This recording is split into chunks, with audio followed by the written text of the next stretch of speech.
యువ క్రికెటర్ సర్ఫరాజ్ ఖాన్ తన అద్భుతమైన ఫిట్నెస్ ట్రాన్స్ఫర్మేషన్ తో అందరినీ ఆశ్చర్యపరిచాడు. 2 నెలల్లో ఏకంగా 17 కిలోల బరువు తగ్గి సన్నగా కరెంటు తీగలా మారాడు. గతంలో 95 కిలోల బరువుతో ఉన్న సర్ఫరాజ్ ఇప్పుడు 78 కిలోలకు తగ్గాడు. ఈ ఫిట్నెస్ జర్నీ సోషల్ మీడియాలో వైరల్ అవుతుంది.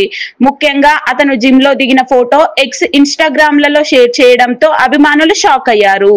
ఇంగ్లాండ్ టెస్ట్ సిరీస్ కు ఎంపిక కాకపోవడంతో జట్టులో స్థానం సంపాదించుకునేందుకు సర్ఫరాజ్ తన ఫిట్నెస్ పై ఫోకస్ చేశాడు. అతని తండ్రి కోచ్ నౌషద్ ఖాన్ వెల్లడించిన వివరాల ప్రకారం సర్ఫరాజ్ కఠినమైన డైట్ ప్లాన్ ను అనుసరించాడు. రొట్టె, అన్నం, చక్కెర, మైదా, బేకరీ ఐటమ్స్ ను పూర్తిగా మానేశాడు. బదులుగా ఉడికించిన కూరగాయలు, బ్రోకలీ, క్యారెట్, దోసకాయ, సలాడ్, గ్రిల్డ్ చికెన్, ఉడికించిన చికెన్, గుడ్లు, avocado, sprouts, green tea, green coffee వంటివి తీసుకుంటున్నాడు. ఈ high protein, low carb diet తో పాటు సర్ఫరాజ్ రోజు జిమ్ లో గంటల తరబడి వర్కౌట్ చేశాడు. ఈ క్రమశిక్షణతో అతను తన ఫేవరెట్ బిర్యానీని కూడా వదిలేశాడు. అభిమానులు ఈ నాన్ వెజ్ డైట్ తో ఇంత బరువు తగ్గడాన్ని మ్యాజిక్ అంటూ ఆశ్చర్యపోతున్నారు. సర్ఫరాజ్ ఈ ట్రాన్స్ఫర్మేషన్ కేవలం బరువు తగ్గడం కాదు, ఒక పట్టుదలతో కూడిన లక్ష్యమని నిరూపించాడు.